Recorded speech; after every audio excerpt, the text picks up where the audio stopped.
I think this might be the first one we do where, like, I'm on this side. Really? Yeah, I feel like everybody took this seat. Dude, watch this one. I bet you it'll do well. This is already cold. Hopefully, I mean, Yeah. both seats are undefeated. Like, this one's like the Masters. This one's, everybody sits in this one. They're like, man, I just feel like I keep flying back. So, I don't know. But I'm stoked about it. It's good to get different perspective. Yeah. Chilling with the artwork. That's good. You know that you and I have filmed one of these conversations at least once a year for like the last 4 or 5 years. It's awesome, dude. I enjoy it. I feel like, because I just went back on my channel, and you were the first conversation on my YouTube, like my full conversation that we posted, and that was like over a year ago. And then, shoot, we did a couple at the Ponderosa. It was about like one every year, like a full conversation. Yeah. So it's good. I need to rewatch that first one just to see, like, I would love to watch it. I'm just curious, you know. Bro, we've come so far. Yeah. See if you can twist the mic up. Oh, dang. See if. There we go. Let me switch it over. You gotta hide Poppy away for a while. You gotta get that top button and put. There you go. There we go. Not on the chain either. You hear some conversations, people on a chain. Just... Oh man, yeah, my blink's not that blinging, but you know, we'll get there. I appreciate you coming through. Yeah, man. And then a lot of the kind of ideas and questions and things you got me engaged in thinking about this podcast, or this like this conversation. I don't want to call them podcasts. They're conversations. Yeah, yeah. But like a lot of the thinking around what came up in our last conversation was like, it was really intentional around some things that are really relevant to what I got going on that are perfectly suited for, you know, your expertise, like what you do. For sure. And that's, you know, the thing I sent you the other night, right? Like those few little pieces. Yeah. So I'm glad you took the time to kind of explore those lines of thinking yourself. And then I'm just stoked to see what popped out for you. Yeah, definitely excited to share. Do we need to do introductions just in case people don't know who he No, is? we'll never do introductions. No, not ever. This is the anti. This is the anti-introduction conversation. I have to do it. I have to because I'm an introduction guy, anyways. Just for the. You can't. For the clip farming. That's like that's like the new rule, bro. You can't. All Are right. you clip farm? I don't even know what that is. We don't do that. Trust me. We're trying to stick with the. We're trying to follow real life, which is like, oh, you happen to stumble and click on this video. Welcome to the conversation we're already having, kind of thing. Oh yeah, but they need to know who they're talking to. I mean, they might stumble upon it, but they can't attach the name to the face. And so, if you're watching this, my name is Kiva Geiger, author, speaker, life coach. I have the pleasure of speaking with Jared. He's brought me into his humble abode. This is now my world conversation.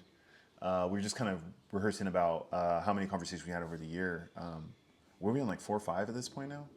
Just like doing these one-on-ones, just talking about mindset, creativity, artwork. 4 or 5. 4 or 5.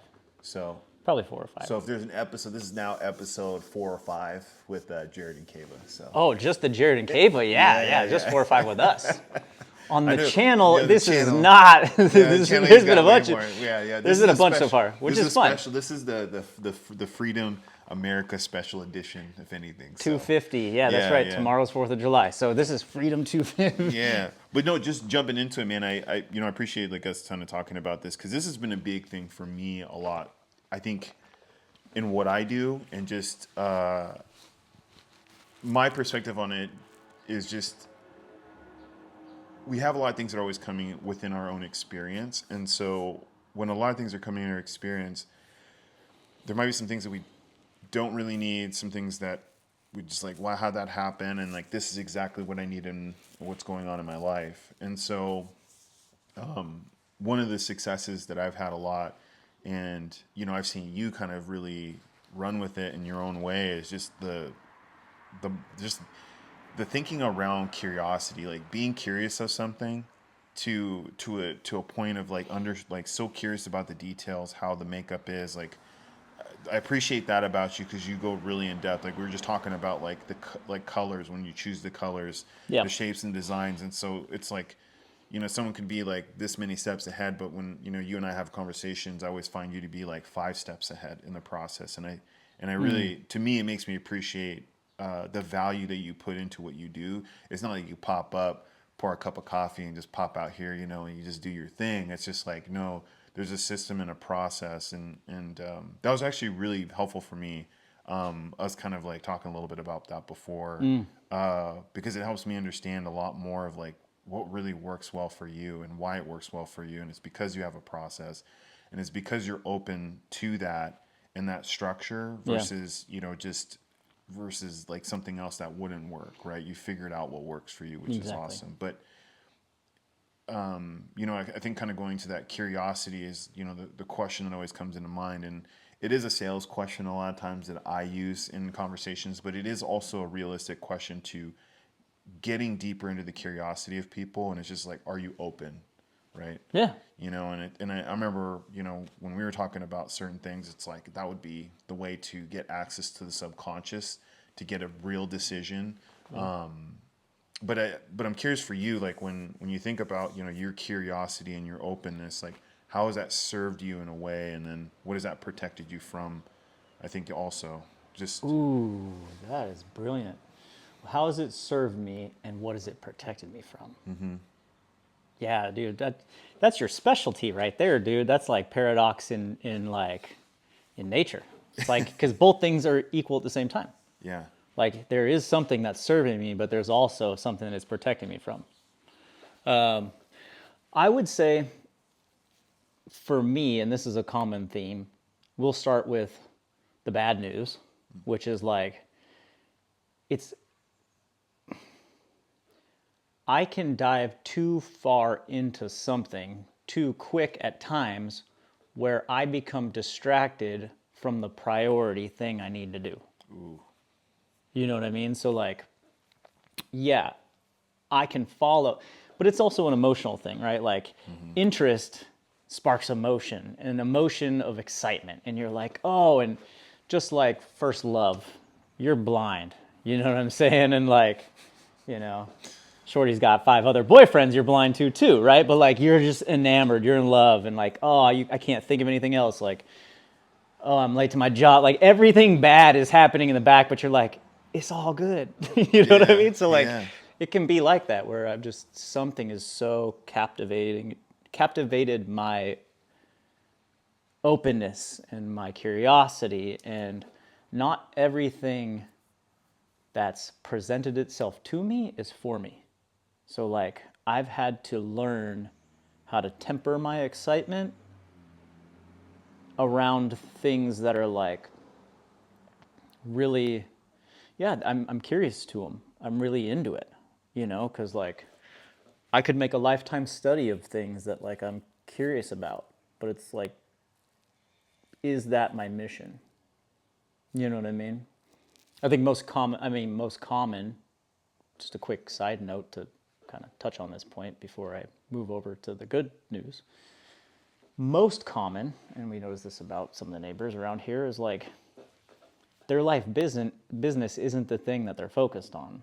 Like people get so into the political, so into these things, so into conspiracy theories, whether what side of the aisle you're on, it doesn't matter, but like they get so into it where it's like, but is this your mission? Is this your thing in life you're doing? Or is it just something that's captivated your emotion to the point where it's distracting you from so many things? And I think that's a level of maturity I've had to like notice about myself. Yeah. Because I'm really big into like theology and history and archaeology stuff. Like I could sit here and a lot of times there is just a podcast going about ancient structures or civilizations or something, and like before you know it, I'm nerded out and I'm not even working, and I'm just like, yeah, man. It's like, okay, dude. That was me last night at like temper. 11 p.m. watching about the ancient Sumerians. And, yeah, dude. You know, like I love that stuff. It could go forever. It's cool because people are naturally explorers. For sure. Men really are explorers, really. Like, and so there's so much left to explore. There's always something new to explore, but is this aligning with what my mission is in life? Is it hindering me? Is it distracting me? So that would be like the negative aspect, is I can get really lost in the sauce, and I need to reel myself back in and be like, focus, this is mission over here. And so the positive,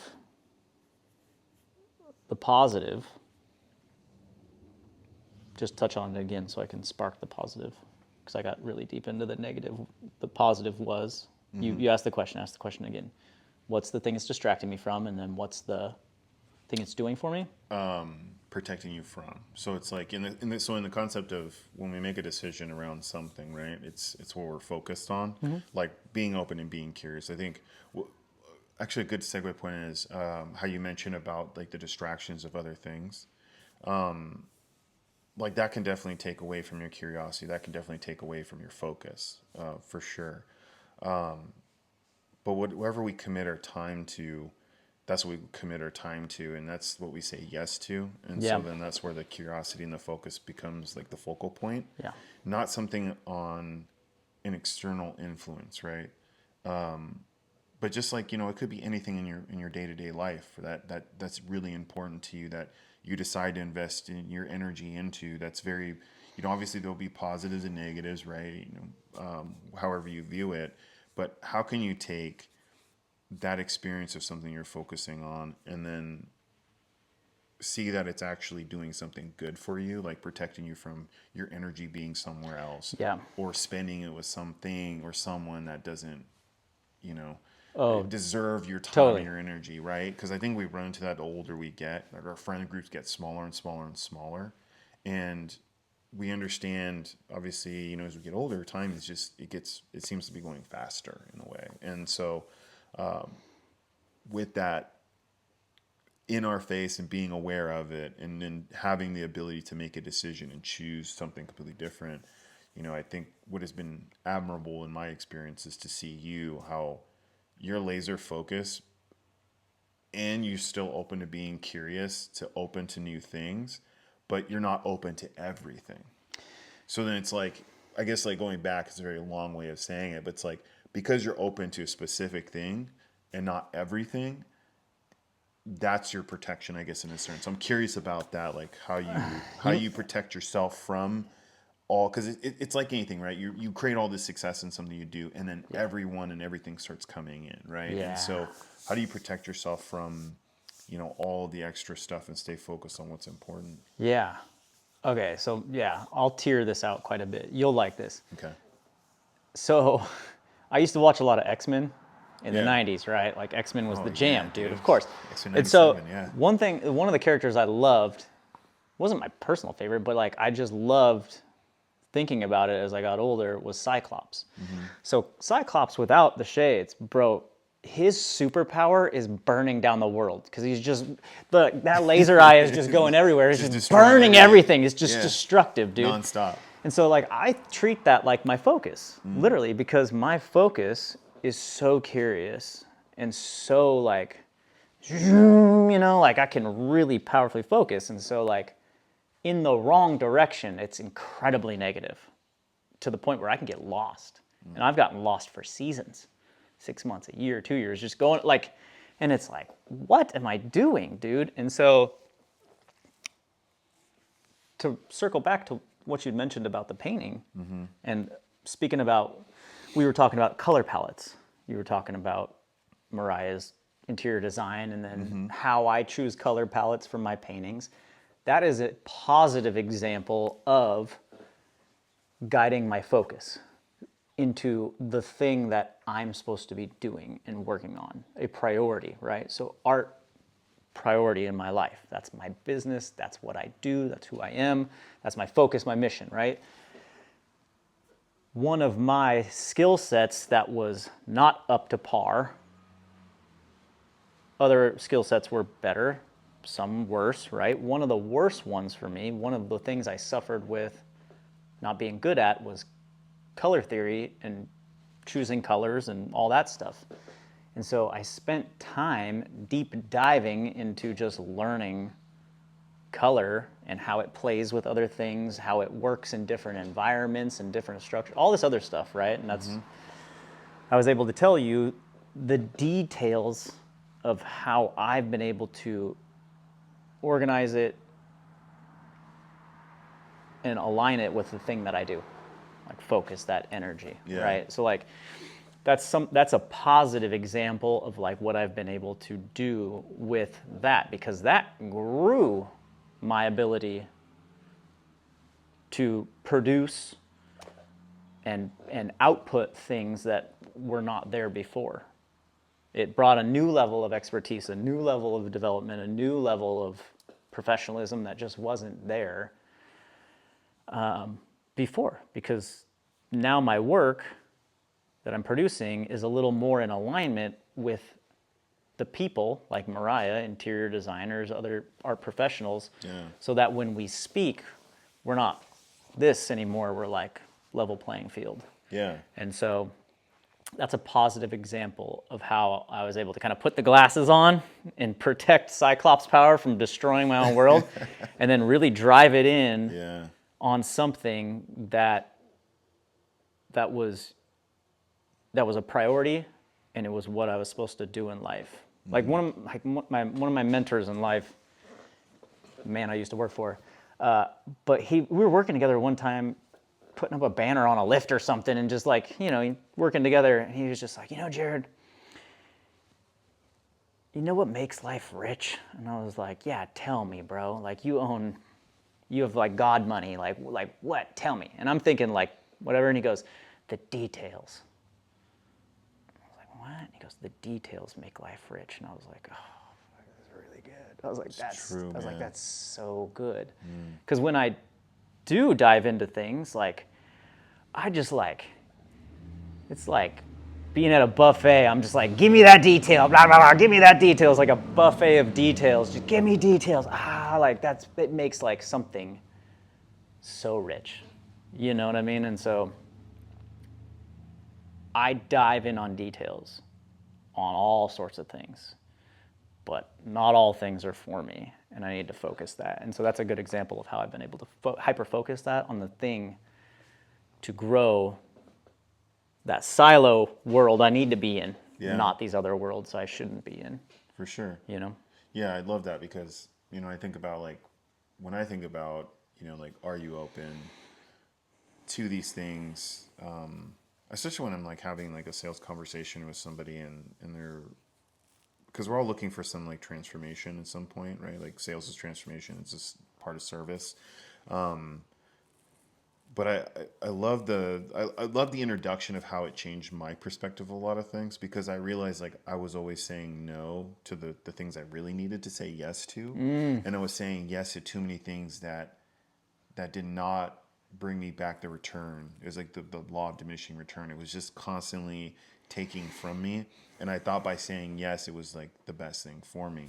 right. And when I realized like, oh, I need to kind of shift like this energy, right? Like the Cyclops beam is just like, I'm blasting everything. I'm just trying to be everywhere, trying to do all these things. And like, oh, this is just way more exhausting. And I knew that there was definitely a better solution, a better process to like getting me out of it. But a lot of times we don't really think about it because we're too busy thinking about everything else. But what helped me was the concept of like breaking those things down, right? The details. Yeah. The details of understanding what am I saying yes to, and processing in my mind, what is the end outcome that I'm really looking for? Is there something that's there for me? There's also things in our life that it's worth taking the chance, or it's worth putting yourself out there. Sure. But it also comes with the details. Like, what are the details around it? What do you know about it, right? Like, like obviously there's always like that concept of like luck and preparation, right? When it's just like something happens at the perfect time. But a lot of that comes with like understanding the details and the finite things that you wouldn't have gone and looked into at all. And so as I get older, and I still feel young in so many different ways, it's still important for me to be open to a lot of new things that I'm looking for, but understanding the details of those things that I'm looking for, and then also being open to some surprises in it, right? A lot of it for me has been like a great example would be when I started like speaking, like jumping out and trying to speak on stage. I've done it before in my corporate world, and it was totally easy and totally fine. But when you start to do it for yourself, it's a bit different, right? Sure. Like when you put yourself out there into the world, and you either taking a chance on entrepreneurship or some business venture, the brand is now you. Like you are the person, you are the product, and it's your mind. My mind was kind of going back from that 9 to 5 experience of like, I need to break out of it, but how do I break out of it and push forward in something new, right? Sure. And it was actually being curious and being open to what does that version of me looks like? Yes. What is that impact that I'm looking to make? And then can I put myself out there and then see the results of that new thing? So yeah. I love the idea of being curious and stretching yourself. I think that's a big thing. Yeah. Especially in the creative space, because I think, to me, like I'm an artist, in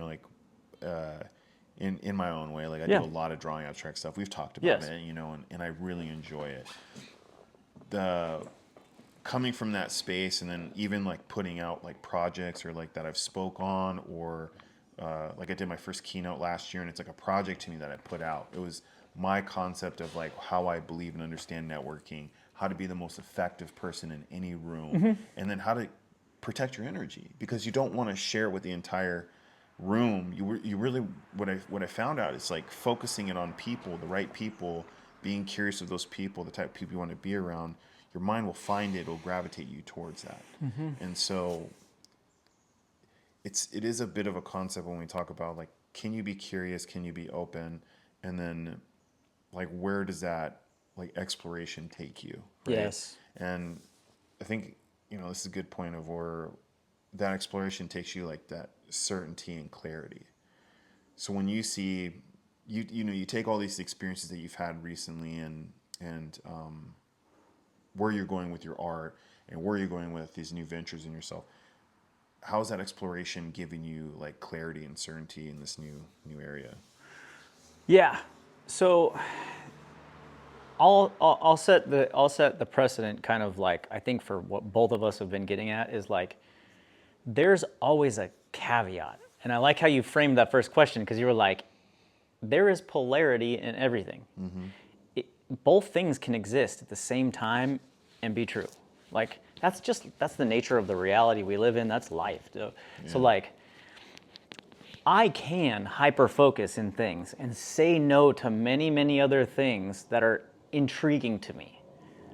But I don't do that all the time, because I can't, because I know that exploring something that has nothing to do with art can be completely inspiring and feed me with new thinking processes, new ideas that I would have never got sitting in my art bubble. So like, just like traveling is like, dude, if you've only lived in your town the whole life, and then you fly across the world and you experience a new culture, new language, new food, whatever, your mind's gonna be like, bro. Yes. Or like if you're just chilling in reality, and then, maybe you go to a party, or maybe your homie's got some mind-altering things, and for the first time you eat some hallucinogens, and before you know it, you're like in another dimension. You're like, this is mind-blowing. You're not the same anymore. So like, I understand that like, you can't stay in that bubble. You can choose to say no to certain things, but like, is that always good? No, you need to go explore the world. You need to be open, right? That's the whole point, is you got to be open to new experiences and what they can provide for you. So that's the caveat, is like, you train your focus so that you can say no to a lot of things. And then, depending on your beliefs, how you think about it, I believe the Holy Spirit like guides me, moves me. And so like, I receive like feelings or inspirations or nudges. That's like, yeah, let's go explore this. The downloads, man. There's something, yeah. There's like, or an intuition, a feeling. You're like, let's go here. Let's go down this path. Like, let's go this way. And then all of a sudden, like that openness opened up a world that brought new connections, resources, ideas, downloads, all these other things. And then you come back to where you were after your travel, renewed, full, and you're like, oh, and then you can express new things in greater ways. So that's the caveat, is like, it's both and. Like I need to be able to like have maximum control over my vast like curiosity for life and exploration, because I can't always be out exploring. True. I have to come home. Yeah. And I have to be home. And I have to produce. And I have to be in this world. But I also can't stay in my studio and become a hermit. Yes. And I have to go out in the world and I have to explore. And this is a great example of it, dude. Yeah, like, it is. should I have a doggone YouTube channel where I just sit around talking mindlessly with people and having conversations? How in the world does that even, like, that's not, I'm not producing any artwork right now. Literally, it's just sitting here. I'm not doing any of that. But like you said, like me as an artist, I am a personal brand. And work we've done together, you're like, bro, yeah, that is one of your super strengths, is like in-person activity. I could send you a picture of my artwork, but that doesn't mean anything if you don't know me. Correct. But this allows the world, and it allows me to megaphone my personal interaction with the world. Yeah. So that people get to know me through conversations with you or other people. And so now it becomes something that is very much in alignment with my brand and my artwork and all that other stuff. And so it's like, okay, I should pursue this, even though it technically is keeping me from sitting here painting that painting. You know what I mean? So like, it's a part of it's a caveat. Yeah, it's all encompassing too, because it's such a beautiful story, man. You were the guy behind the painting. You know, it's like it was like, I remember the photo you showed. Oh yeah, that was a defining that? moment. Yeah. Yeah, and then it was just like the fact where it's just like the unveiling. You know, it's like to me the unveiling, and I really enjoyed the work with you, man. Was it's like you're in Italy. You're in Italy. You've got a most beautiful red carpet event you could ever think of. Everyone's dressed the finest they can, and you walk in this thing, and it's a Ferrari event. It's the unveiling of the newest Ferrari. You know, the level of detail, right? The people in the room, the curtain that covers the car, and for me it was like, in a way, it was you committing and like the slow reveal. It was like Jared's slow reveal of like, it's me. Yeah. I'm the guy that made this. Like, well, you're welcome. You know, and Sure. it was like obviously in a very humble, pleasant way. I'm just trying to make it a little bit more animated, but Sure. To me, in my perspective, I'm like, yeah, man, it's like you're like that brand. It's like it's the most legendary thing that you could ever think of, that everybody would love to acquire. The most amazing reveal, but the transformation as a human being that you had to go through Yes. to see yourself be that person. Yes. And encompass being open to being like, okay, there is polarity of a version of me that can be this guy. Yeah. But in a way that I want it to be. Yes. Because, dude, you're such a savage when it comes to that. And I think a lot of people can learn from this is like, you know, I can say like, be the man, but it's just like, no, be the person that you want to be, but be the architect of that as well too. So yes. The fact that, like the process and everything you do here, you could do the same thing on your mind. Within a year, you can transform to be the person you've always dreamed of being. Sure. And it's like where you get that nice slow reveal and you get this amazing thing. But I think it goes back to the concepts of just keeping everything crazy simple. It's like, what do you want? What's the process to get it? Yep. What happens once you get it? How does it change your life and the people around you? Totally. And then what's the consequence of not taking those actions? Yep. And everyone can build that ability of being able to jump in the cold water the first time without thinking about it, and then everything always works out the way it needs to be. That openness, I think, is where we need to all step into. Yeah. Of just that side project that you want to do. Like me stepping into the coaching space and doing sales coaching, mindset stuff, I had a full-time job. And I saw myself, like, I can create stuff outside of this. Oh, this is interesting. I'm open to that. Curious about that. Yeah. Let me learn the details about that. Sure. Got my first coach, and then it's like this compounding effect moving you in a direction that's like faster than you could ever imagine. But I was open to that light speed. I was open to being uncomfortable. Yeah. I was open to putting myself out there, and to meet people like yourself that align with this way of thinking. It's like, yo, there's something beyond what I know. There's something beyond my own thinking that can push me to a greater outcome that maybe my mind would have thought of for myself. Yeah. That's giving it back to the Creator. Yeah. You know, God has got mad crazy plans for all of us. Yeah. And when we surrender, it's amazing how it all comes to be. Yep. But the clarity, it's not always there. Mm-hmm. There's a lot of faith that's involved. Sure. Right?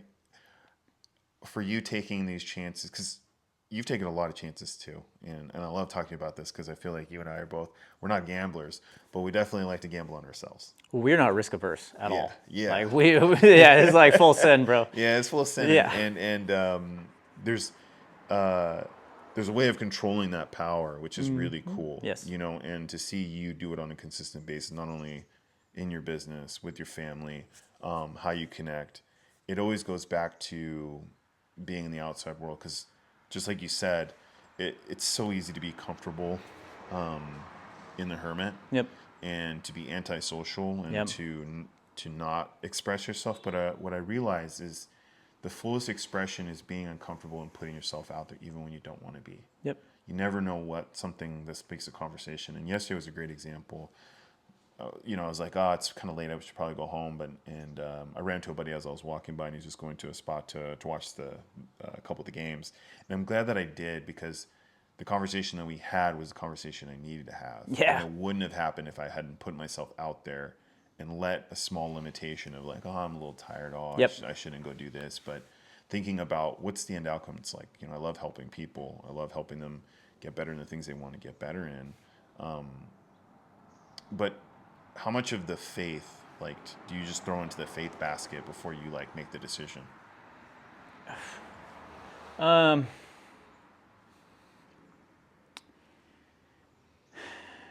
give you the certainty. Well, that's kind of a paradox in itself, because you know there's certainty, but there's no certainty with faith. Mm-hmm. No, I mean, like I say it all the time, man. Like, you know, faith is the currency of the universe. Yeah. Hebrews 11, faith is the substance of things hoped for, the evidence of things not seen. It's the most paradoxical scripture there is, because it's like, okay, well, faith is understanding what you don't see, but like you're also certain at the exact same time that you're like fixed, and you know that this thing that's unseen is real. Yes. It's like the most paradoxical, like. But then, but it's crazy though, because it's the fact that the mind can visualize it, like you can sit in it, feel it, be there, and it's real. And it's real. Totally real. So then that's where it begins. And I think that's one of the greatest gifts is this imagination. It's crazy to see, like, I mean, it's not crazy, it's beautiful, man. Like, this started in one place and one place only. Yeah, but that's the problem, is we all have been trained, and that's the illusion of this three-dimensional reality we float through, is that we've all gotten really good at convincing ourselves it is the thing, when it's only a reflection of the thing. So then when we go back to the faith. Exactly. So the faith aspect, like,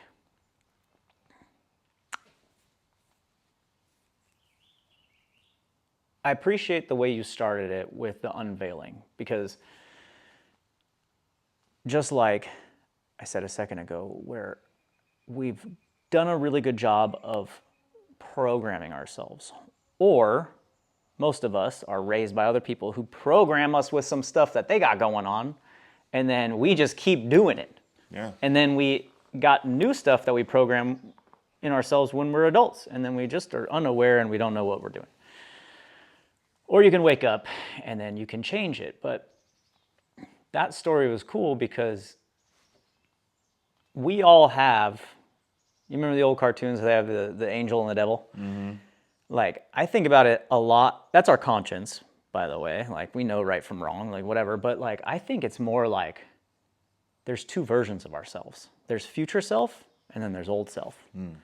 And it's like, future self is like, knows what to do, knows where to go. This is where it's taking us. It's alignment. It's the future. We know what's going on. And then there's like old self that's always like, I don't want to go. Stop. No, we're not going there. And then future self's just like, shut the hell up. Like, we're going, you know? And you're in this battle between those two. And sometimes some of us lean more to like old self. And we're like, and then we say no. And then every time we say no, we get more miserable. And we're not growing. But like, those of us that trained ourselves to lean on future self are always growing, and we're always open. And sometimes we're scared out of our mind because we don't really see the thing. We can only see it here. And we're just like, I hope this manifests, or I hope it comes to pass, or whatever, right? And so it's just a level, again, faith is just that level of trust, and and sometimes you don't have to. Sometimes it's just a knowing. Like, I know this is the thing. I know this is going to come to pass. I know this is going to work out. I just know. And the best place to be is not even thinking about that. Like, you're moving. You're just moving.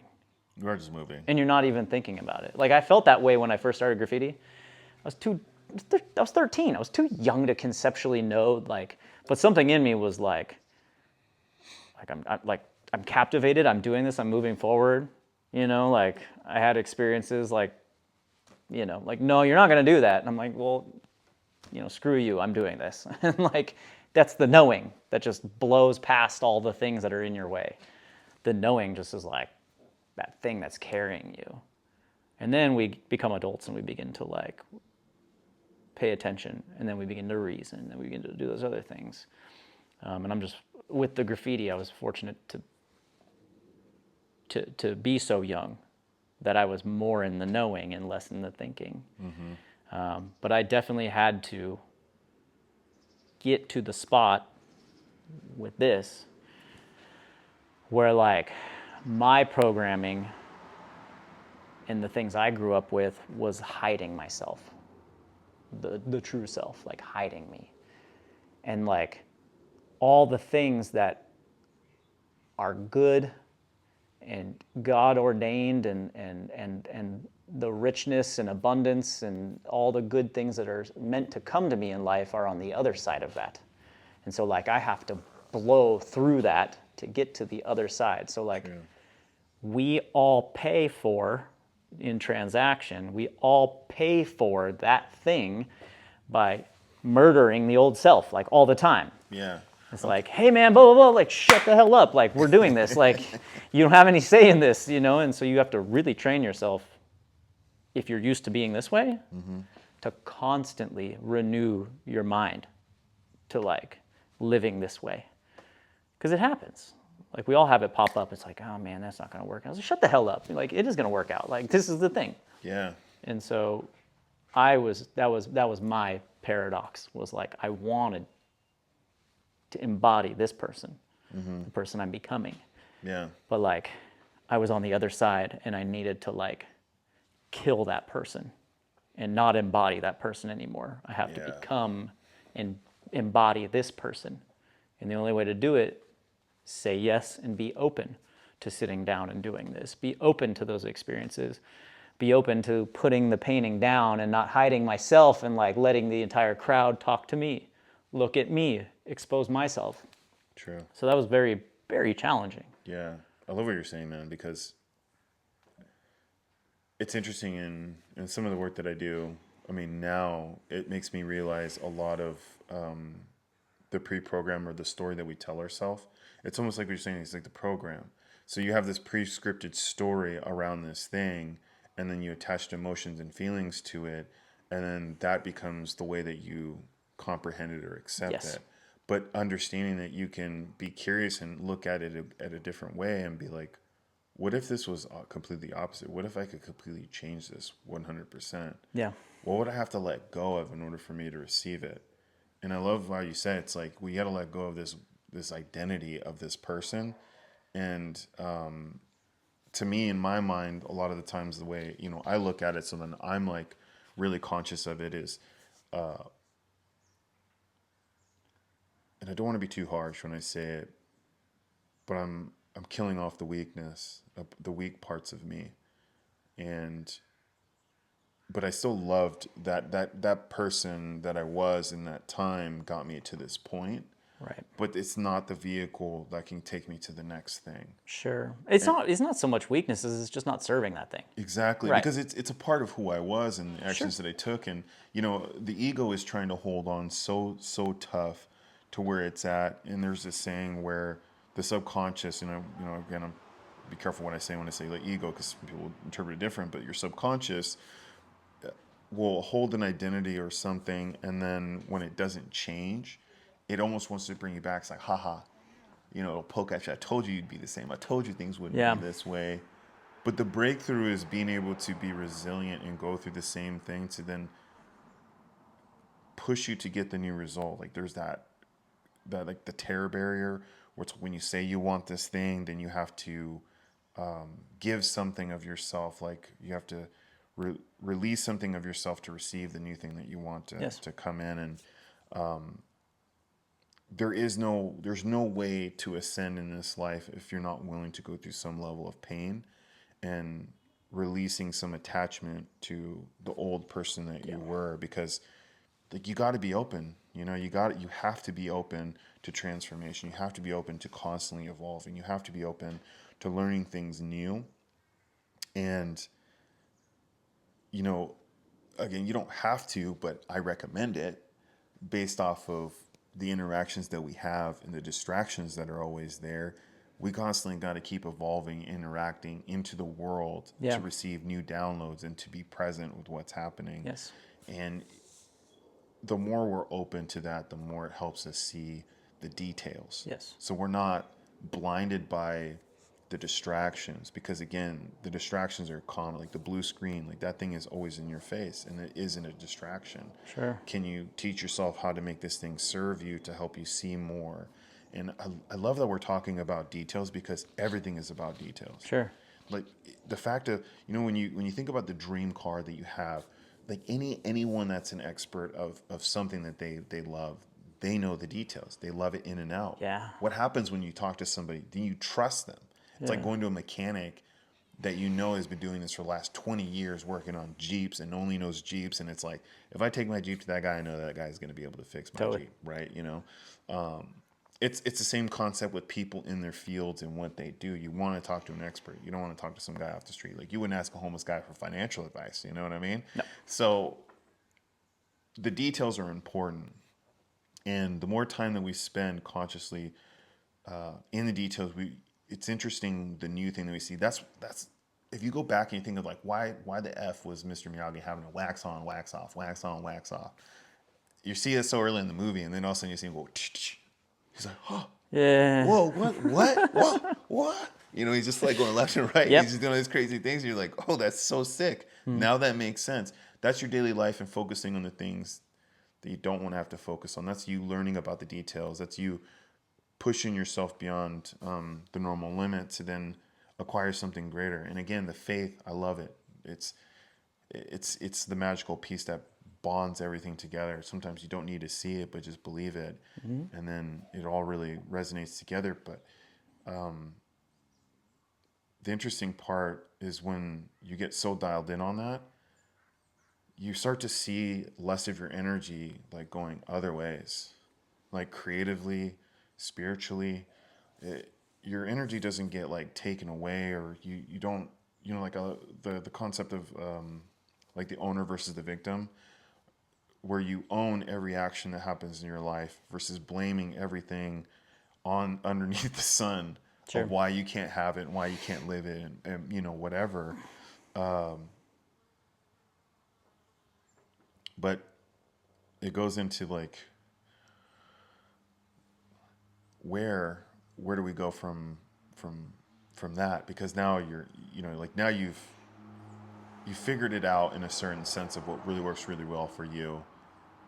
In the energy area in this part, like, and when I talk about like energy, I just, think about for you, and I guess for me too, is just, your family, your career, the decisions that you make leading up to being curious, creating the boundaries and all these things. And then where your energy's at, like, what's the difference in your energy now versus like the energy that was, Scott Summers, like, just beaming everything that, you know what I mean? What's the, I'm just curious. Well, the interesting thing about that is like, even though whether Cyclops had the glasses on or not, yeah, the only thing that was being destroyed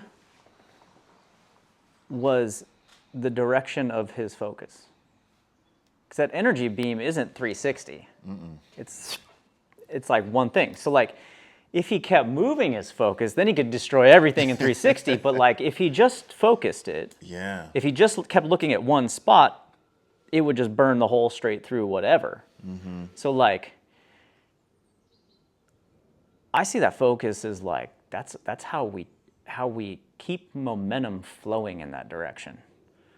Because it's like, you know, all electrical currents, you know, anywhere, like we've been able to do that as humans, is to harness electrical energy and direct it into a specific expression, whether it be a light, whether it be, you know, a building, whatever, right? Like we're able to channel and direct, but that energy, it can gain momentum too. Like we grow it. It's like it's a fire. We fan it. It flames. It grows, and it gets wider. And then before you know it, it lights the next thing on fire. And then it produces heat. And then people get warm. And then, you know, like it grows. And so, you know, you're definitely speaking there to momentum, for sure. About like, you can't get momentum if you start doing this, and then you start doing this, and then you start doing this. You have to channel and focus your resources on this. To keep moving it and then keep growing it. And as long as like the other things you're doing, for instance, this YouTube channel, which I had mentioned, seems like it has nothing to do with this, it does have something to do with this. It's not 270 over in this direction and it's got, you know, I'm making a YouTube channel about gardening that's got absolutely nothing to do with this.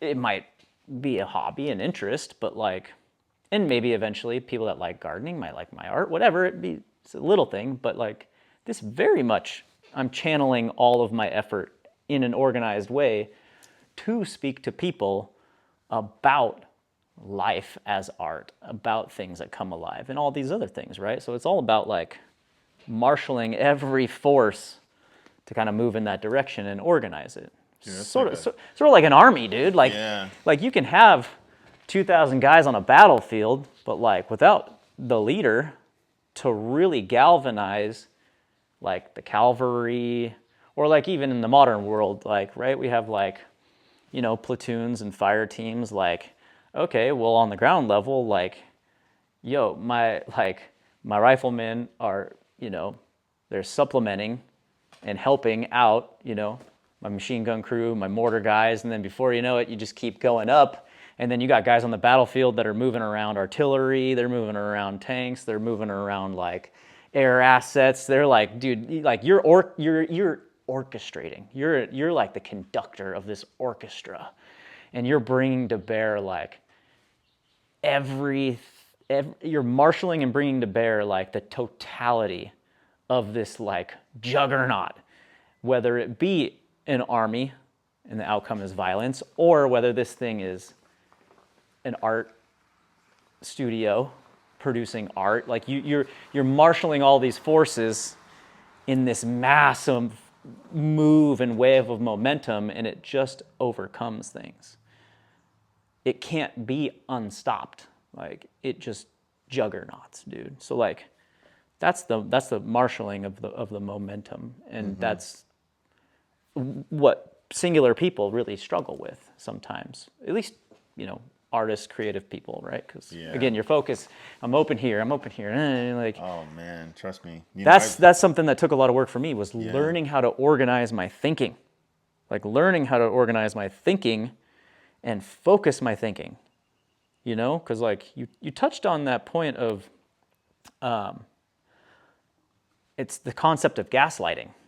Like really, like gaslighting can be really good. Like we treat it as a bad thing because it's like, oh, they're gaslighting you, you know, whatever. But like gaslighting is really just like convincing yourself kind of faith too. Like all faith people can essentially be just like gaslighters.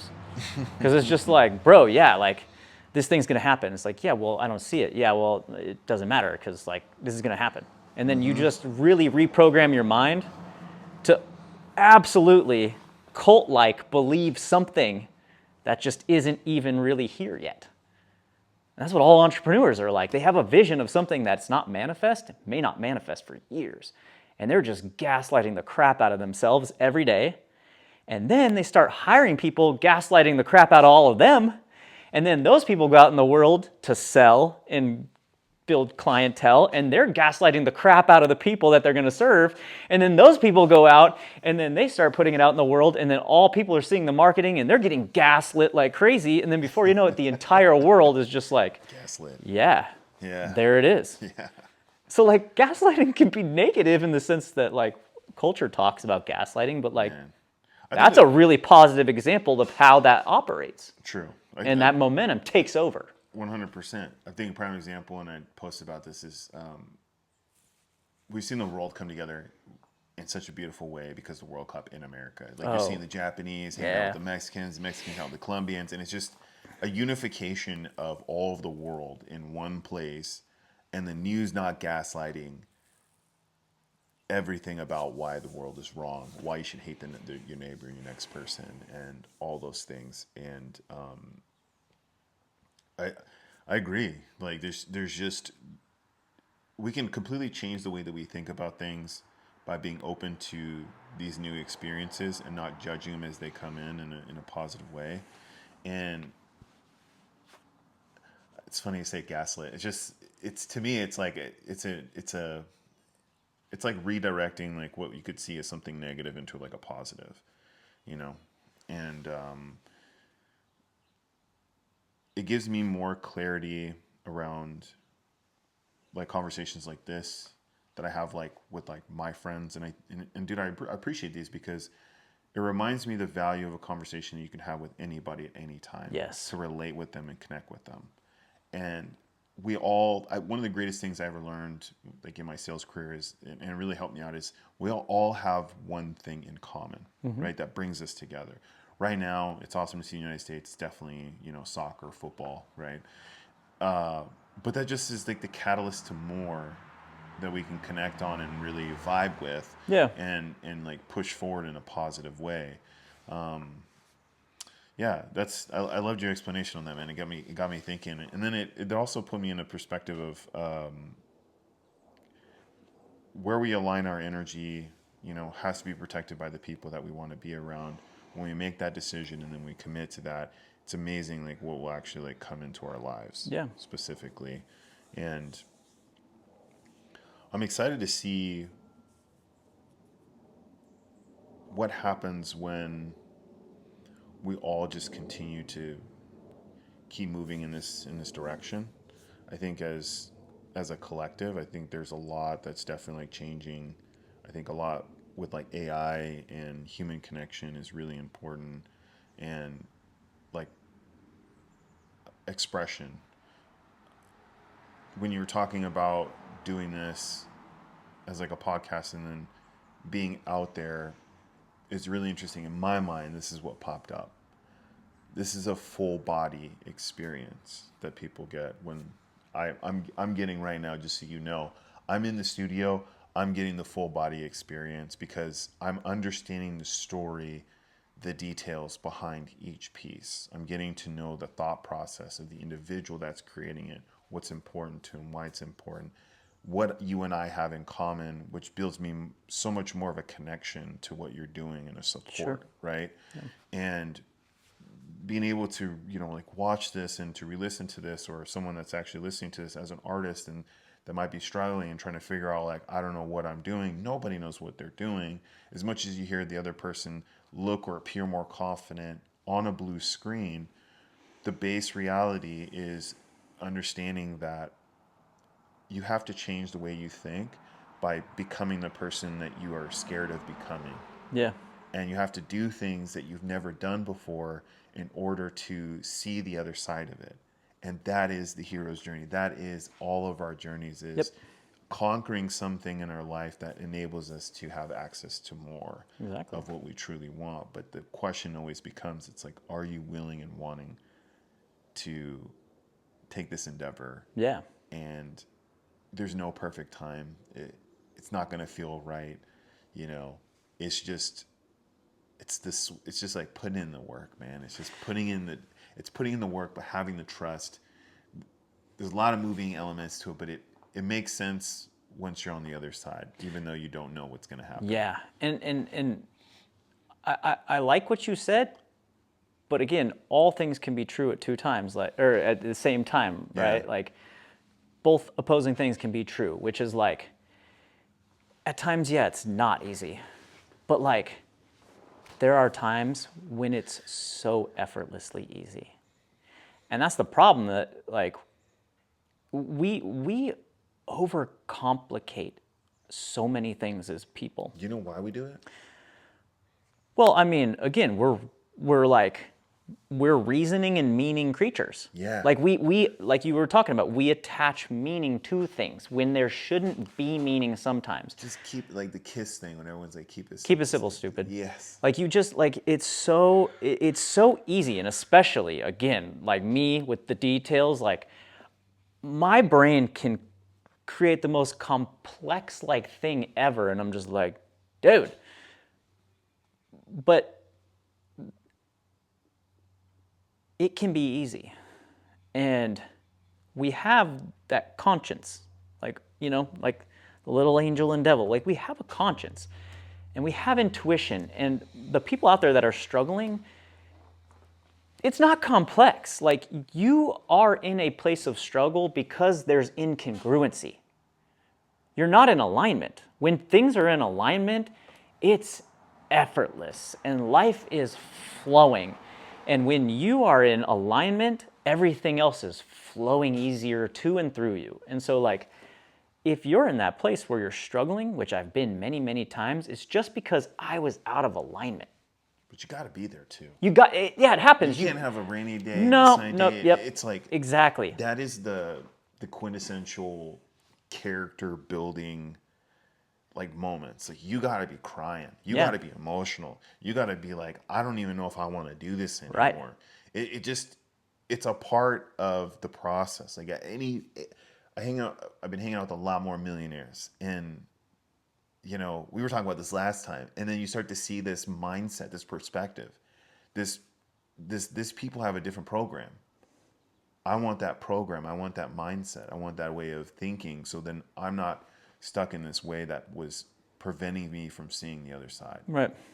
It's like the clearing of the lens, and then it's just like, dang, now I see from that perspective. Yeah, and they're just you're looking through a different lens too. Exactly. Maybe your glasses are, you know, clear, and theirs are like a green tint.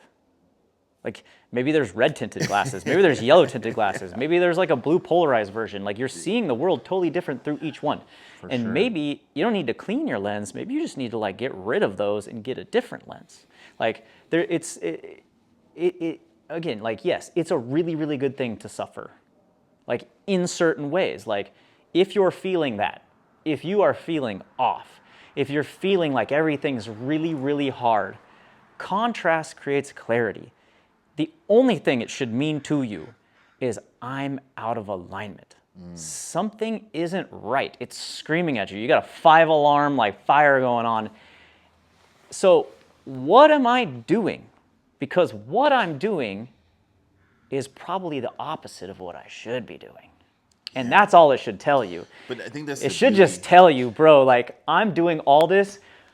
Take stock and inventory of what you're doing, and then go, okay, now let me write out what the opposite is of all this, and then just turn it. Boom.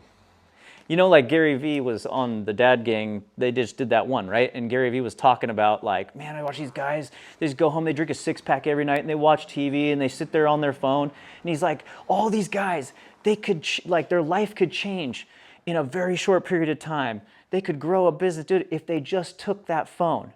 They could keep drinking the 6-pack of beer. They could just keep drinking it and turn the phone around and then start talking about the beer they're drinking and become a beer connoisseur and create a brand around being a beer connoisseur. They don't have to quit drinking beer. They don't have to stop being lazy, sitting in on a couch. They just need to turn it 180. And that's it. They could create. And like he said, even scarier, in a short period of time, you could offset your crappy 9-to-5 and it can become your 9-to-5 just by, like, twisting that thing, right? Mm-hmm. So, like, maybe you don't need to change the thing you're doing, you just need to change how you're doing it. you know, and that's a Bob Proctor thing, right? Like it's not what you're doing, it's how you're doing it. And so like that's tricky too. That takes self-reflection. It takes self-awareness. Because no, I shouldn't stop doing art. I shouldn't stop doing this to go get a job. Like I shouldn't do these certain other things, right? Like just because I need to do this or do that, like I need to take clear inventory of certain things and like align those things and marshal the force. 100%. You know what I mean? Yeah, I know exactly what you mean. So I think that's something people get really stuck in. Yeah. They make things mean too much or mean the wrong things about certain things. Yeah, that's a good point. So if you're listening right now, tag this thing where it's just like asking yourself internally, what am I making things mean in my life? It's like a thought becomes a belief becomes an action becomes a way of being. So that thought, you're now living in that way of being.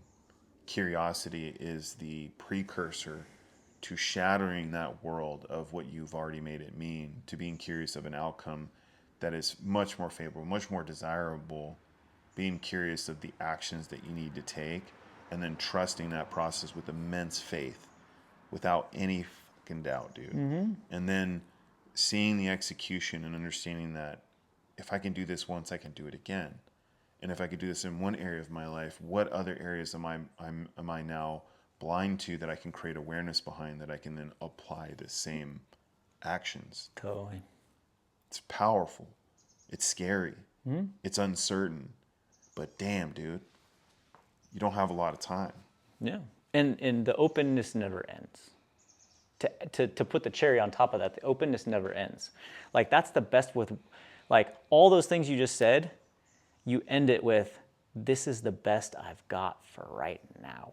Yeah. Because openness is forever. Because if you do commit, the moment you make that final, like definitive, like this is what this is, I'm fixed, I'm 100%, then you forever close off that portal of opportunity and inflow. It's like, dangerous, man. It's like can you observe without needing to add any meaning?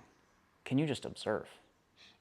Like, because that's the thing is a lot of people like I was talking to my daughter about this because she does that. She will talk it out loud like me. She talks a lot out. Yeah. She's like, yeah, and like I saw this, and like, you know, mom's stomach hurts. So like she getting sick or something? I'm like, no. Is there a way that you can just hear her say that her stomach doesn't feel good? Yeah. And you don't have to know why. You just observe. Yeah. Like it doesn't have to mean something.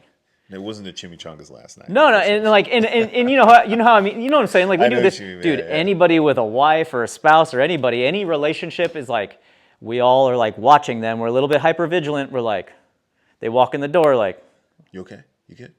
Yeah. Oh, they're smiling. All right, it's all good. I can relax. Or, oh no, something's off. And then before you know it, like your brain's like, okay, well, this is going to take an hour of sitting together. Like, are they mad at me? Are they mad at this? Like, and then before you know it, your brain's already 20 steps down this meaning road. Yeah. And it's like, it doesn't need to be.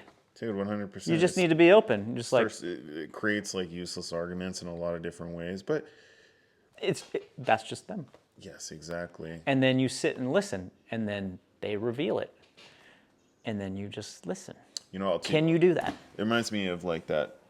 This will be cool because you know, I think about this. It's like the trick behind it, and the way that I've worked around it, and I've seen a lot of high performers work around it, is a set of questions that you ask yourself, because we're so busy thinking about all these things, but we don't.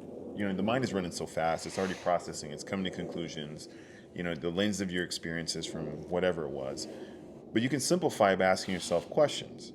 Yes. Like, what is the meaning that I've attached to this? Yes. What do I get out of that? Yes. Oh, I get to be mad. I get to be frustrated. Or I get to be happy. Sure. Or I get to create. So then, you know, you're going even deeper in that. So then it's like, what do I get out of it? And then is that if I could change this story today, yes, and I could never believe this way of thinking again, and I could choose something completely amazing and positive that benefits me, what would that thinking be? Yes. What would the best version of me that is in full love and expression of myself, has no problem expressing what I say in fear of judgment, yep, can step out into the world and go do anything, and it's being okay, like failing. The best thing that I've ever seen is when we're doing something new. What do you say to yourself when you do something new?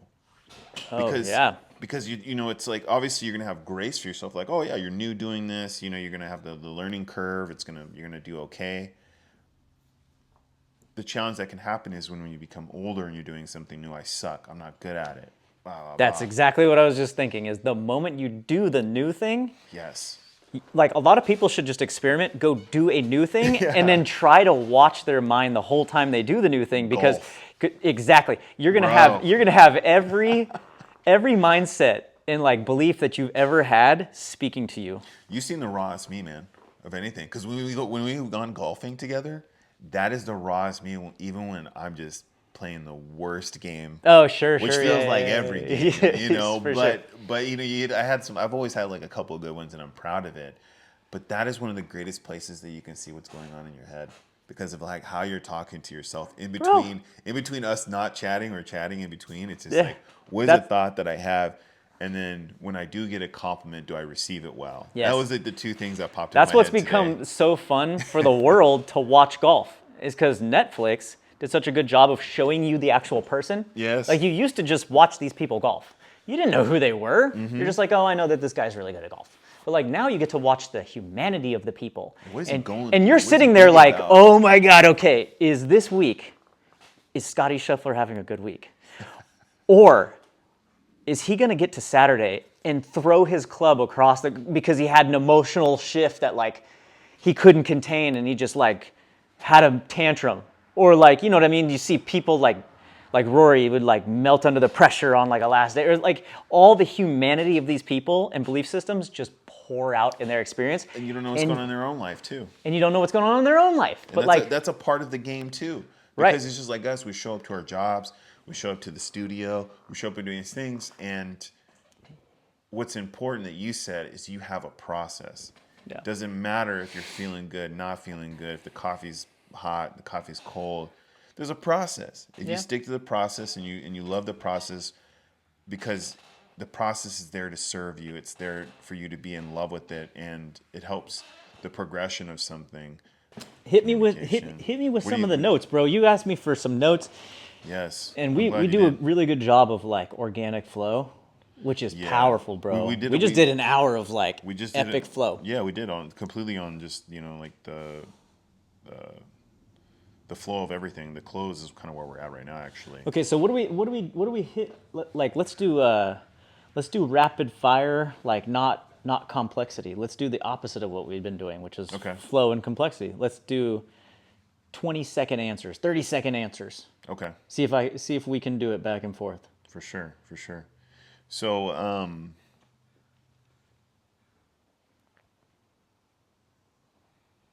so us talking about being open, I think is a huge thing. Being open about specific things that come into your experience. What does it mean to be open to you? Why is curiosity the most like valuable? Why is that more valuable than certainty in this season of exploration? Yeah, I'll just touch back on what I just said. Is when you have a final determination, you close the door to any opportunity beyond that. So openness allows more to come to you and through you.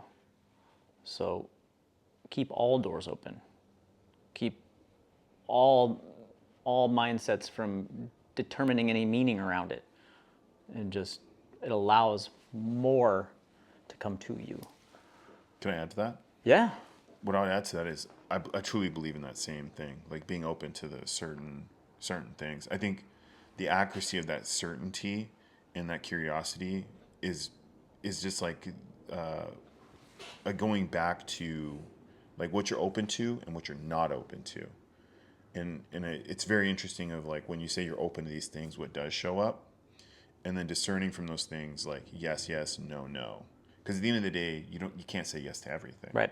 So I love that the concept is, you know, in the season of exploration, in a certain sense, it's like being open to these new experiences and transformation and being open to growing, and then not being open to, you know, let's say energies, people, negative things that don't serve you in that way. I think that's always my interpretation of like, how do you be open to the right things in your life, and then how do you not be open to the right things in your life? And for me, it's just being around pessimistic people, being around negative people, Totally. being around people that they're trying to hurt people, or they're just not good people. Yep. Narcissists, right? Like you can consciously, I can identify this behavior and be like, nah, I'm not open to that.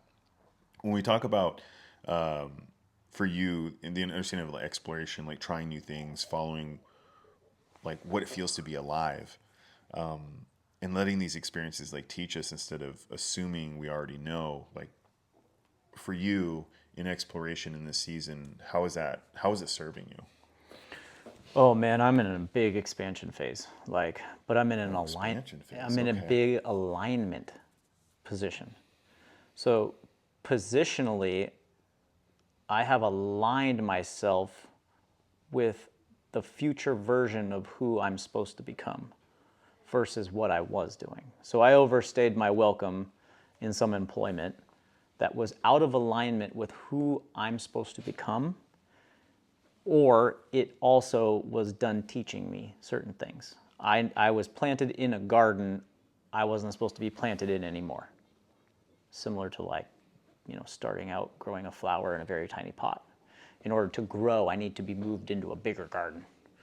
And so that's one of the benefits, is that I've moved myself out of alignment, which was causing feelings and all these other things. Yeah. And I've moved me closer into alignment by taking scary action, moving myself closer into alignment, and then being in that alignment has opened up my energy, opened up my world for more to flow in. But also as it flows in, I am pushing it out in that juggernaut way where it's just consuming things. Yeah, what scares you to death? What scares me to death? Well, just like anybody, the ego wanted to maintain the status quo because the status quo was safety. But if I want freedom, you have to stab to death the old guy or that ego that's like, I want security. That's the other version, right? This version values this. Mm-hmm. This is a higher ideal. How do you keep him dead? Keep stabbing him in the face. If it's not dead, keep stabbing it until it's dead. It doesn't stop. It's the death. I heard this. There's a really good quote that this pastor said one time, and they were talking about be renewed, or be changed by the renewing of your mind. That's Romans 8 or something like that, or 12 maybe, I don't know. But be renewed. You have to renew your mind constantly. And he said, your mind is no more renewed than your hair is combed every morning. You got to wake up and you got to comb your hair back to the same thing every day. You have to tend to the garden. I'm not full. I'm hungry, man. I got to eat. And then I got to eat again. And then I got to eat again. And then I got to eat again. I got to feed, man. Your body needs feeding. Your spirit needs feeding. Your mind needs feeding. So that new version of you, it needs feeding. In order to embody it, you got to keep embodying it. And in order not to embody this, I have to keep stabbing him in the face and keep telling him to shut the hell up because he's not me. And if you've embodied it for a long time, you've just practiced really, really, really, really, really practiced that and being that. Yeah. And so the quickest way to become this is start stabbing them, but then stab them to death constantly. Just keep beating them over the head over and over and over and over and over and over, and just keep practicing being this and this and this and this and this. That's it. Until you can't see anything else on the other side other than. And the practical way that shows up is decision. Decision. Any moment of decision, which is do I do this? Do I do that? Is it alignment with the thing I want? Boom, go.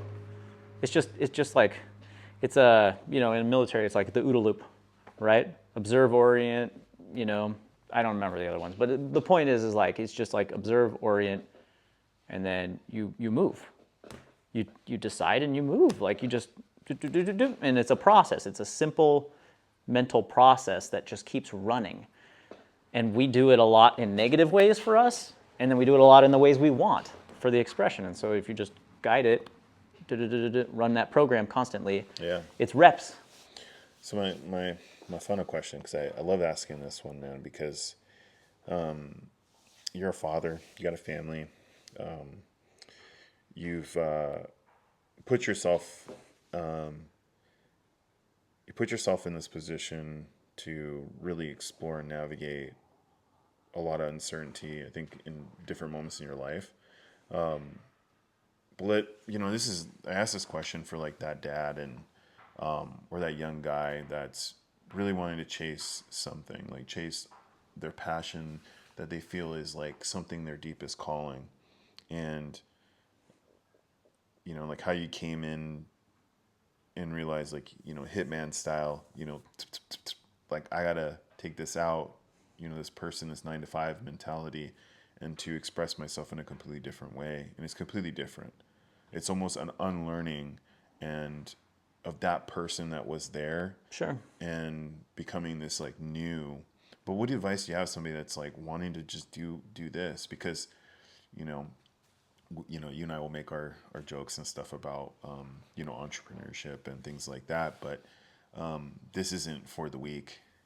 This is the true testament is the death of the old identity, the person that got you to, this point. But then it's this next version of you is required to upgrade all the software, become somebody that you never could recognize from who you were before. Like, Jared, like, straight up, man, like what's the advice for somebody that wants to step into this, man?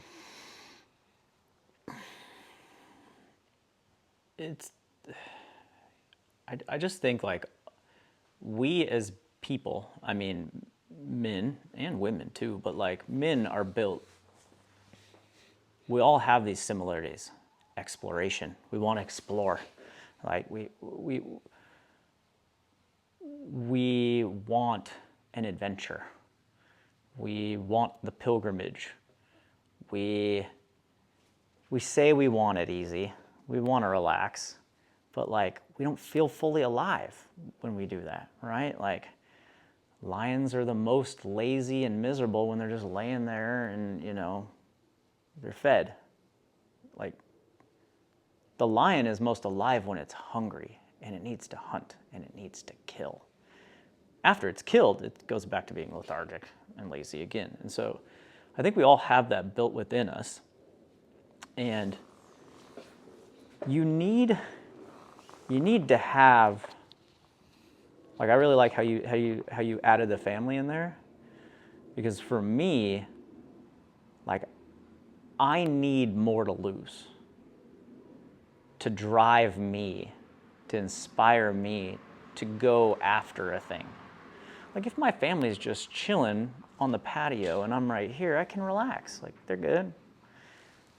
But if my daughter was playing in the street and I saw a van roll up and a guy grab her and pull her in the van and peel out, you already know, like, everything in my experience will change immediately.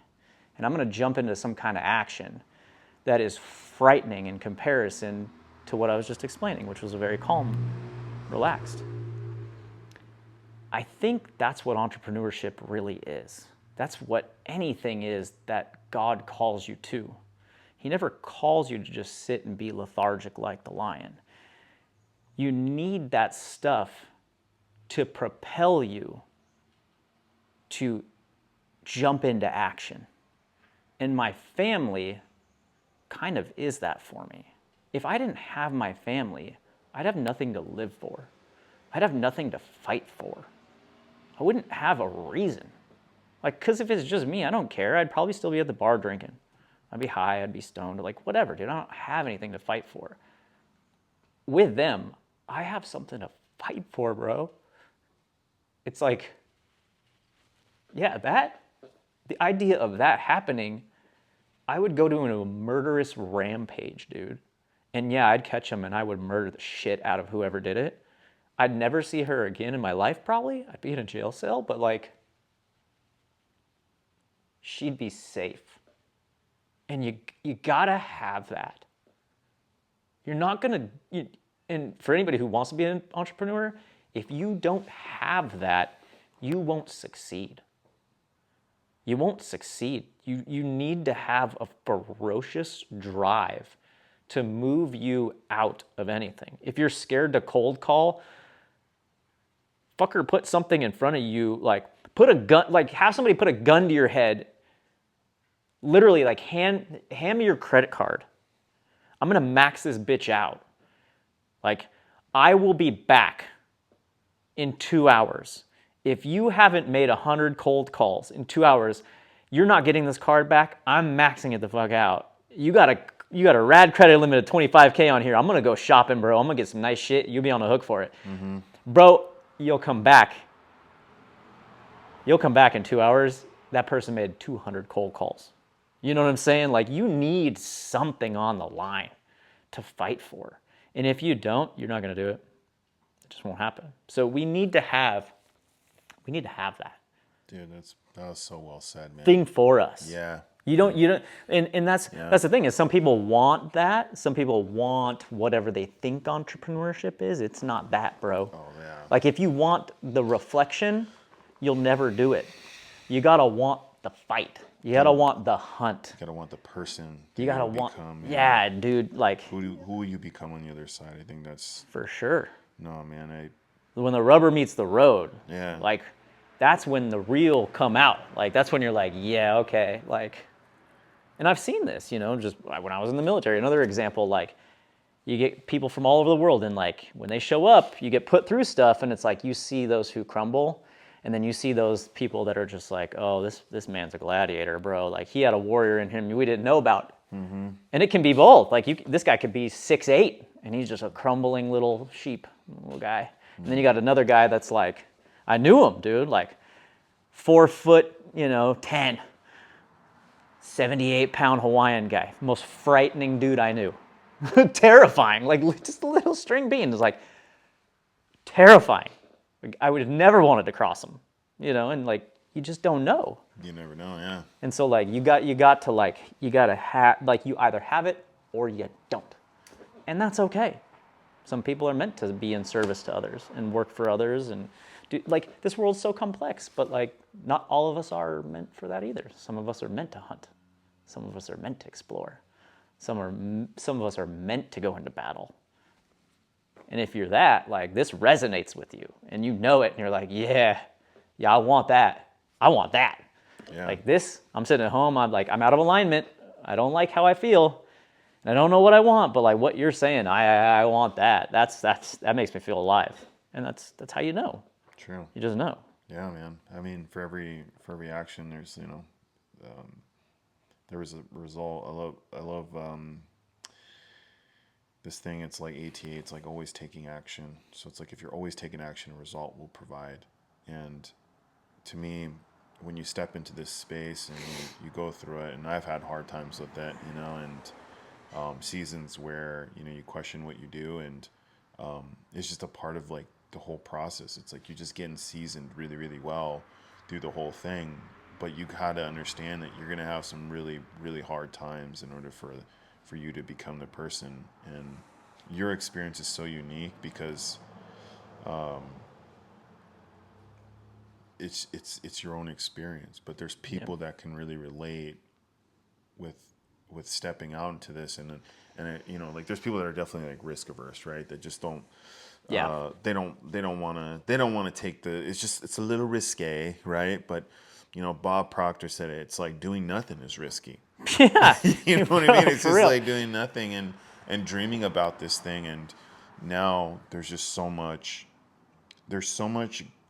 Like, I think a great example is like looking at your timeline, looking at your algorithm in your phone, because that's also a reflection of what you see on a day-to-day basis. Is it in the inspiration of growth, or is it in the inspiration of entertainment? If you're entertaining yourself all the time, then you become lost in the sauce, and then you want these things, but you're not really sure how to get there because you're too busy entertaining. You've practiced entertaining yourself versus in the practice of like learning and exploring something new. Sure. I had a great conversation on the golf course with my buddy. I think this would be great to kind of cap on it, but he's like, I've got a couple houses, and I feel like there's more that I need to get. So then there's more that I need to create. There's more money that I need to bring into my experience. And it's very interesting that he said it, because where does one go to the next step to get that information? I was like, dude, I'm really happy you said that. And it opened up a conversation into some other avenues where he can generate income that, you know, it's like always the thing. It's like making your money make you more money. It's a new mindset, a new perspective. But being open to that, to then receive it and then understand that the bigger vision for him, he's like, I want my son to be good. You want your daughter to be good. You want them to be in the best. You want to give them the best opportunity in this life to be successful. And a lot of people will relate with that, because we're all seeking that. I think it was you and I talking years back when we were working, and it was that thing that you had mentioned about, I really don't think about me as often. I think about my daughter. I think about my you know, it's like that. I think about her well-being more than I think about my own well-being, I think is what you'd mentioned or something. But it's beautiful to bring it into full circle and understand that there has to be some level of pressure. And if there isn't any pressure, then you have to gamify and you have to create this pressure. And then that pressure will cook up, man, and it will churn out something, you know, really big inside of yourself that you might not have seen Yes. or heard of before. Yes. And that's the catalyst. It's like, there's more in us. Yes. Let's bring it out. Yes. If you're uncertain of that, get really clear on being open to what that looks like, and then looking at what am I scared of, what am I afraid of, and then conquering it, going after it. Yeah. So it's gonna hurt and suck really bad too. Like that's part of the process. That's part of the process. Like yeah. But pressure creates diamonds. Like dude, the hottest furnace creates the strongest blade. Yeah. Like the hardest warriors aren't guys that like without any scars. These guys have been shot, stabbed, blown up. Like they're broken, but like this thing is freaking gnarly upstairs. You know what I mean? Like there's just savageness to it. You know what I mean? And so like it's a development, and like all of it is put through that test. Oh, 100%. Entrepreneurship, same thing. It's put through that test. You know what I mean? And like it's every day you're paying it. And it's like, yeah, it's not enjoyable sometimes. It's not. But it does help you. It does. I mean, the focus is always the same, right? It's like, you got to be, it's like you know, it's from one of my mentors, is like you got to be like, are you doing profit-driven activities? Are you doing activities and things that are that are profit-driven or pushing you in the right direction? And there's a trial and error phase, and through that all, I think mentorship is the fastest way to overcome a lot of those things. And Absolutely. To you know, like, I love when they talk about like biohacking. For me, like the mental hack is just aligning yourself with people or mentors that are doing things and living the life that you desire. Yes. And then taking the best things of what they've learned and incorporating into your life. Like, people that want to pour into you good things, be open to that, receive it. Yeah. And then just see what shows up.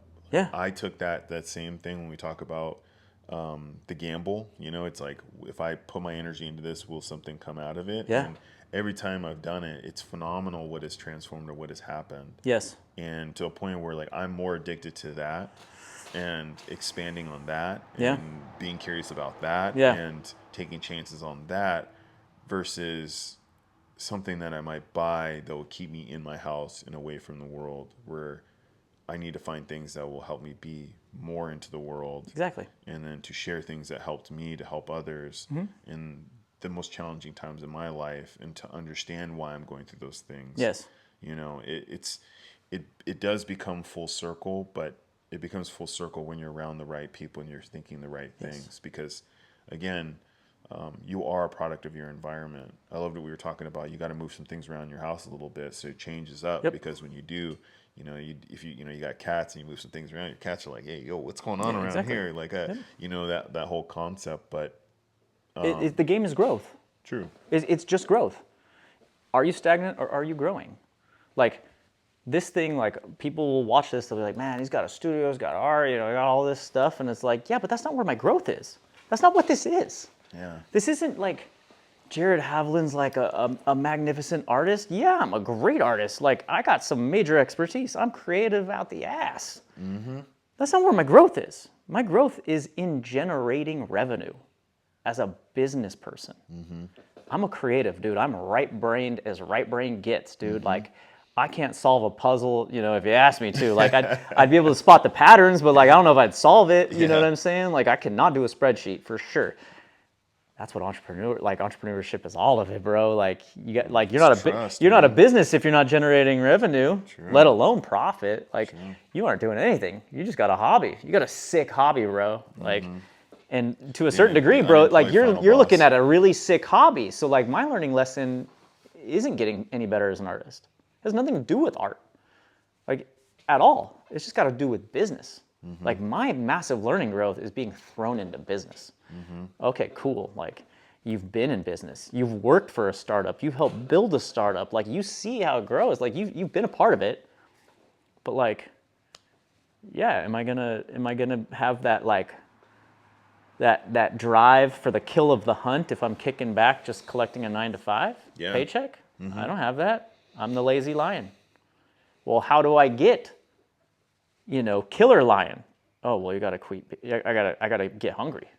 Got to get curious. There's somebody. You got to get curious, but, like, you got to be hungry too, because now I'm hungry. I think the curiosity and the hunger they coincide so well. They do. Because what you're saying is true. It's like, imagine this. It's like this is like the place I love to be in, is in the imagination space, because I am very right brain and I do like to do. It's probably why I'm so good at the sales aspect of it and having conversations with people. Is, I'm more curious about the person than anything else. Not so much the sale. The sale will happen or it won't happen. That's irrelevant. But what's really important is the transfer of energy. Are we in alignment? Can you see the value in our conversation? But the curiosity opens up the door. Totally. 100%. And then that curiosity is like where I sit in. I'm so curious. I want to know more. I want to understand it. And when you immerse yourself in that state of mind versus worrying about everything under the sun that will go wrong and not happen, I think my final part I want to say to this is you are your thoughts. You are everything that you pour into yourself, and then every action that you take is everything that you've poured into yourself. This part internally has to shift and change before all of this outside of you changes. Yeah. And what you believe here and what you tell yourself here every single day, every second of the day, how you ask yourself questions, how you think about yourself, how you think about all these things, the meanings and the attachments that you create around all these things, it all starts internally. You have to shift this, and in order to unlock it is this undying faith that the world is conspiring in your favor. Mm-hmm. It's moving in a direction. You are already there of where you want to be. The polarity is there. Yep. You are the reflection of it. You can have that thing. Yep. You just need to allow yourself to receive it and truly believe it. And once that has been complete and you trust it, and like anything, there is the test. It's God asking you sure that you want this? Because I know that you're worthy, but totally. I need you to believe that you're worthy. Exactly. And then I want you to believe that you can receive this. Yep. And then I will magnify this times your own belief. Like the heavens have already conspired in our favor to give us beyond what we can truly fathom. But the human condition, the subconscious will sometimes elate to something that happened to you in a previous experience in your younger life to then give you this dictated formation of what you believe. I'm telling you to take the chance and just like forget about that, and then just love this. Love the fact that you're breathing. Love the fact that your legs are working. Love the fact that you can be depressed. You can be sad. You can be happy. Totally. You have free will. Yeah. So, fuck, man. Use your free will like everyone is talking, to the sense of what can I accomplish to create what I want, and then let me just do that. Yeah. Yeah. Just do that. And that's it. I mean, like, that's what this whole entire pod it's not a podcast. It's a conversation. I think it's a podcast. It's a commentary. That's why I called it Open Edition Commentary. And I called it Open Edition for a reason. Yeah. Because it's like Conversations every with Jay. edition is open. It's a leisure-based conversation commentary. We're just talking. And whatever is flowing out in the moment, because the only thing that we're doing is just being present. Yeah, let the thoughts flow, have the conversations. To me, this is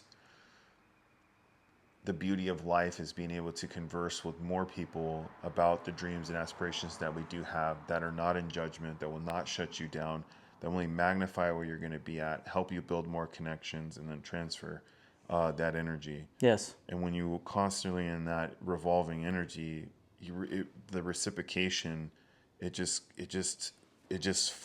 like, now you're like, when you're talking about congruency, you're not fighting what you're supposed to be fighting. You're doing what you're supposed to be doing. Exactly. And you have this like level of demeanor in yourself because now you know you're good. Yep. You know? Meaningful conversations are undefeated, and they will remain that way. Yeah. Like, join they a will, run club, dude. Just connect with like these kind of things. Like, Yes. It doesn't have to be revolved around alcohol. I mean, that was the biggest lesson I learned from my youth, is that you can still have fun and not have to drink. You could express yourself in a way that you need to go and express yourself. And I love that we live here in the Northwest. Sure. You know, we have the freshest of air, and we have every beautiful way to express yourself, and you haven't figured it out. Yeah. You know. In the Northwest, honestly, dude, like, it's so geographically small, but like, dude, we have hitters out here. Like in our generation, and like, dude, we are like the backside of the moon to people on the East Coast. Yeah. Still, like we might as well be Canada. But now with the World Cup, But not really. Like, they're saying we're one of the best rated cities. that's what I'm saying. Like, people like from all over have been God coming tier to move weather. into Tacoma here. Like, dude, honestly, like the Northwest itself, as like really talented people, like, it's just gonna continue to like hemorrhage, bro. Like, there's so many dope people, and like, this is just another reflection of it. Is like, man, I know so many of them, you included. Like, I know so many of them, bro. Like, we just need to keep documenting it. Yeah. I was like, and having those meaningful conversations, because like the world will find them and they'll partake in them, and they'll be like, yo, this is some sick stuff out here. Yeah, man. You know what I mean? I know what you So mean. like, I enjoy these. Yeah. I enjoy them. Dude, this has been great, man. Yeah. I really appreciate you having me come through and have these conversations. I think, even for me, man, people don't get to see this side of me, and I appreciate you giving me the platform to come here and do this in the studio and be open about like how I think about things, and what's helped me, what's not helped me, what's helped other people that I've worked with, like what do I think about on a day-to-day basis, and what's massively effective. And it's fun. It's fun to just be in flow, talk about these things, because these are a lot of things I think about a lot of the time. And I wouldn't say my mind is trying to market and share all this stuff, but I know other guys are probably sitting around thinking the same things that we're thinking. Totally. I realize that all the time, and Yeah. these are the kind of conversations that really move people forward. Yeah. And it really like my openness with you and your openness with me just enables us to figure out how we can serve each other and help each other in so many different ways, man. And, Yep. and I love that Gary Vee thing you were talking about. I was like, just turn the phone around. It's really Just easy, turn man. the phone around. It's really easy. And I'm glad that like, Yeah. this isn't one of those like interview podcasts where it's like so one directional. Like, that's not how conversations are in real life. Conversations are multi-directional. It's like alternating current. It's not direct current. Mm-hmm. Like, you, like you mentioned, are such a curious person about other people themselves that you sat here kind of in your real world role. Like, you were asking me questions. You're interviewing me, and your curiosity's open to just me in real time for others to watch. Like, that wouldn't happen if this was just the Jared Havlin interviewing Kiva podcast. You'd be answering questions the whole time, bro. So like, Yeah. that's how real life interactions are. I just think of this as like you and I are at a coffee shop, and it's like what we talk about at a coffee shop, just like a bunch of guys, and hanging out. And that's why I want this to be what that is. well, it already is, man. You know what I mean? And already is. I'm excited to just keep having more people, meaningful conversations that are open-ended and flowing. And yeah, just keep that going. For sure, man. And we'll have another one. We will. We'll be on episode 6, 7, 8. 6, 7. Yeah, I like how you did that, bro. The J and K, man.